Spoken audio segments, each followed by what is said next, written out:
So I know the big deal this year is the fact that OnePlus sort of teamed up with Hasselblad to make sure their cameras are a lot better than what they've been in the past. I know there's a lot of people that are getting the OnePlus 9 Pro, but at over $1,000 in the United States, yeah, I think I'm gonna pass this time. In today's video, we're gonna take a look at the OnePlus 9 5G. Since I pre-ordered, I also got the OnePlus Bud Z, which is actually pretty decent. I mean, some companies don't really give you anything, so even though this style of headphones is my favorite, it's definitely better than nothing. I decided to go with the black, but it also comes in winter mist, which is sort of a purplish color. Now this weighs in at 192 grams. You get a 6.55 inch display, which is 2400 by 1080 resolution. It's also got a 120 Hz fluid AMOLED display. You also get the Snapdragon 888, which is the same processor that you're gonna get with the 9 Pro. You also get 8 gigabytes of RAM and 128 gigabytes of storage. Warp Charge 65. It also comes with a 4500 milliamp hour battery. One nice feature that they finally added to the base model is you get 15-watt wireless charging. Pretty standard red packaging by OnePlus. I still don't understand why they don't have red as one of the color options, but who knows, maybe they'll release that later on after everyone's already bought these.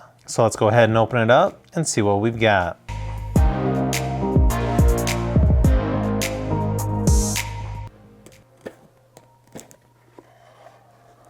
That's nice, it shows you where the NFC is located and the wireless charging. Okay, so this definitely looks a little different than I anticipated. It's definitely more of a dark gray than black. As you can see here next to the S21 Plus. It's actually about the same size as the S21 Plus too. It definitely looks pretty sharp in person. I just kind of like the matte finish on the back a little bit better.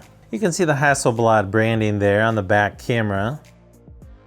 Here it is next to the OnePlus 8T, and yeah, I definitely like the look of the 8T better with the matte finish on the back, but it's probably gonna get covered up with a case anyways, so I guess it's not that big a deal. On the right hand side is the alert slider and power button, just like the 8T. And it looks like they actually lowered the volume button on the left hand side a little bit, so it should be a little easier to reach. Hole punch camera up in the left hand corner. It also looks like there's a really thin screen protector. I mean, I'll probably get a tempered glass one, but at least they put one on there. I sort of prefer it in the center, but I guess it is what it is. Nice detail down there at the bottom. OnePlus always does a really good job at packaging. You get a welcome card, quick start guide, safety information, and they're also throwing in some OnePlus stickers, so that's nice to see. Can't forget the SIM removal tool.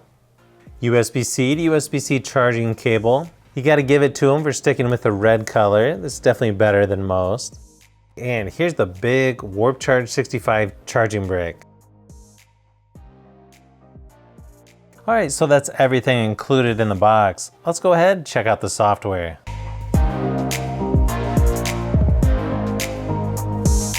Okay, so I noticed some other YouTubers had an issue with the placement of the fingerprint scanner, and now I sort of see why. Yeah, it's definitely a little bit lower than it should be. You can see they lowered the fingerprint scanner a little bit compared to the OnePlus 8T. You can choose between Roboto and OnePlus Sans font. I mean, to me, Roboto always looks better, but you can choose between the navigation or the more traditional buttons. A little bit different style wallpaper there. Kind of generic in my opinion, but I guess it's not too bad. Okay, so it looks pretty similar to the OnePlus 8T. I don't know, maybe some people like this, how when you swipe down, it kind of brings up their own shortcuts and widgets. I always just change it in the settings for the notification shade. Speaking of the notification shade, you've got pretty much your basics such as NFC, nearby share, flashlight, airplane mode, Bluetooth, auto rotate, reading mode, hotspot, dark mode. You've also got reverse charging, Zen mode, and screen recorder. So far, 19% of the 128 gigabytes of storage is used. Not too bad, I guess. Like I said earlier, this is on Android 11. Once you go to your recent apps, you can long press on that. Then you're gonna get a few options such as lock, app info, and split screen. To the left of the home screen, you're gonna get the Google search and discover feed. Nice thing is about OnePlus phones, you get hardly any bloatware on these. And most of the apps on here are right from Google, so I'll probably use most of those anyways. Nice thing is when watching YouTube, you get up to 2160p resolution. Now here's a quick sound test just so you get an idea of what the speakers sound like.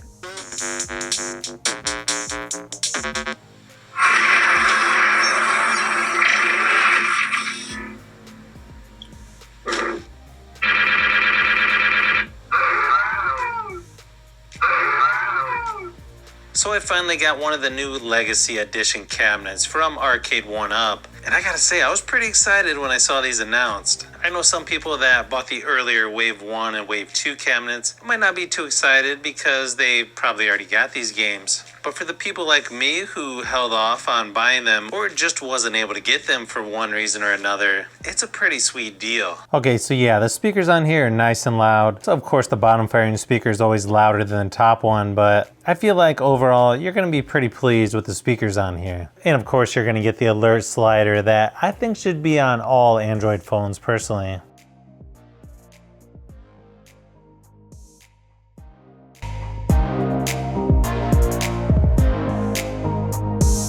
Now when talking about the cameras on here, you're going to get up to 8K video at 30 frames per second, 4K video up to 60 frames per second. You get a 48 megapixel main camera, 50 megapixel ultra wide camera, 2 megapixel monochrome camera. Then on the front, you've got a 16 megapixel front facing camera. Okay, so I want to see what the difference is from this camera and the camera on the OnePlus 8T. Okay, so as far as the software on the camera app, it looks like you've got pretty much the same, maybe just slightly different. You'll notice the shutter button is a little bit different, but you're gonna get time lapse, panorama, slow motion. Although you'll notice you've got a couple more options as far as zooming in and out versus the 8T. Then you can see the shutter button changes to orange on the OnePlus 9. Then you got portrait, nightscape. You've also got Pro, and then you've also got tilt shift, which you didn't have on the 8T. I know there were some people online that said this had a slow shutter speed. Well, let's just compare it to the 8T.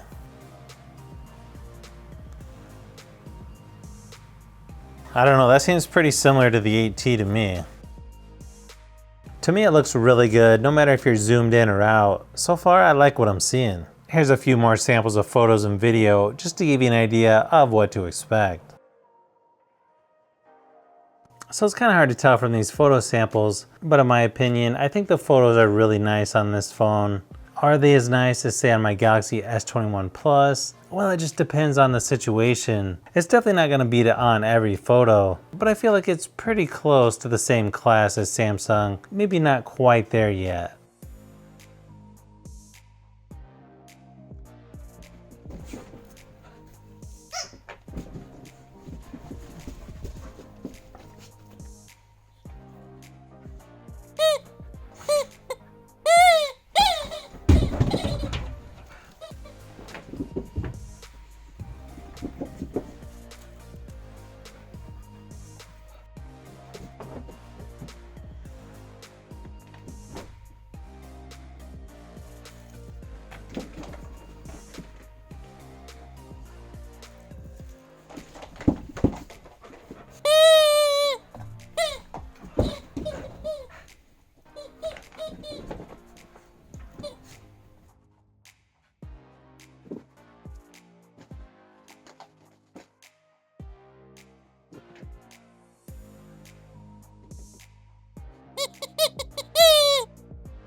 Now as far as performance goes, it's no surprise here that it's quite a bit faster than the OnePlus 8T, but it's only slightly better than the Galaxy S21 Plus. And so of course, this is definitely one of the best phones you can get for gaming right now. And here's just some footage of PUBG Mobile, Asphalt 9, and Call of Duty Mobile. And of course, all games, the graphics look really nice and sharp. If you're looking for a gaming phone, this is definitely one you should consider.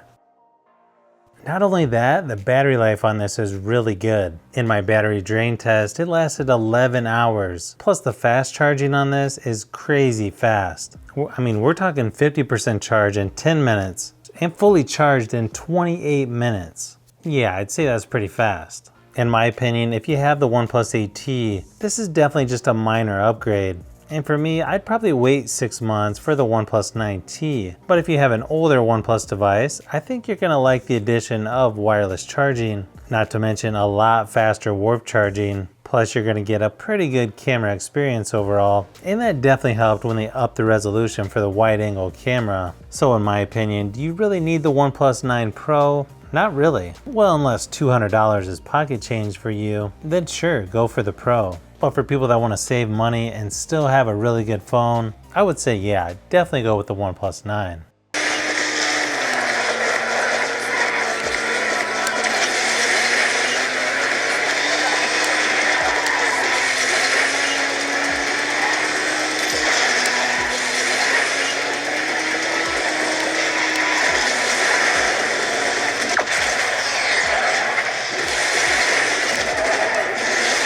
So if you've made it this far into the video, you may want to say thanks by subscribing, and don't forget to give a thumbs up if this video was helpful. This is Brian from Fishbee Productions. Thanks for watching, and I'll see you on the next one.